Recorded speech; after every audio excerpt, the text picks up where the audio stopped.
Kenapa Mahito antagonis paling perfect di Jujutsu Kaisen? Mahito cuma punya satu obsesi, yaitu menghancurkan Yuji. Dia sering disebut cerminan manusia di Jujutsu Kaisen, dan bikin Yuji kehilangan dirinya sampai akhirnya Yuji sadar. I am you. Yuk kita ulik kenapa sih Mahito tuh jadi perfect antagonis. Dia lahir dari kebencian.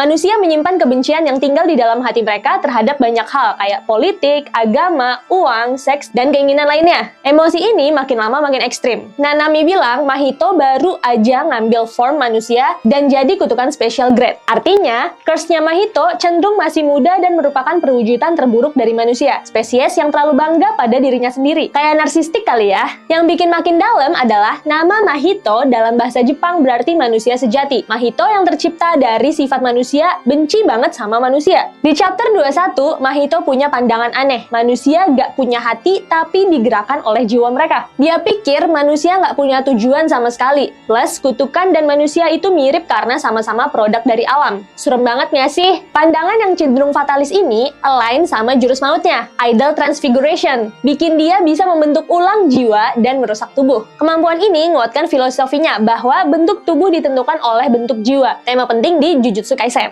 Gak cukup sampai situ, Mahito juga ngelihat hidup gak punya value. Dia menganggap semua jiwa itu sama nilainya. Yang bikin dia berkesimpulan sembrono bahwa gak ada satupun kehidupan termasuk manusia yang layak dilindungi. Mahito secara aktif mengkritik manusia yang menganggap diri mereka superior dan tindakan mereka selalu benar secara moral. Dikotomi inilah yang mendorong Mahito untuk bermain-main dengan emosi manusia yang memanipulasi buat kesenangannya sendiri. Udah mah pandangannya suram, dia manipulatif lagi. Kekuatannya Mahito tuh sebenarnya puitis banget nggak sih? Dia mencerminkan gimana kebencian dan iri hati bisa ngerusak manusia. Bikin mereka menakutkan sampai nggak bisa dikenali lagi. Yang bikin Mahito jadi penjahat, yang lebih menarik lagi adalah sikap bigotrynya sendiri. Meskipun kelihatannya seolah sok-sok nihilis yang nggak percaya sama nilai kehidupan, dia malah pakai pandangan nihilis ini buat menjustifikasi pembunuhan-pembunuhannya. Bagi dia, nihilisme itu memberikan izin moral buat dia memaafkan tindakannya dan instingnya. Itu mah namanya fatalisme, bukan nihilisme. Jadi sebenarnya dia sosok nggak peduli aja gitu.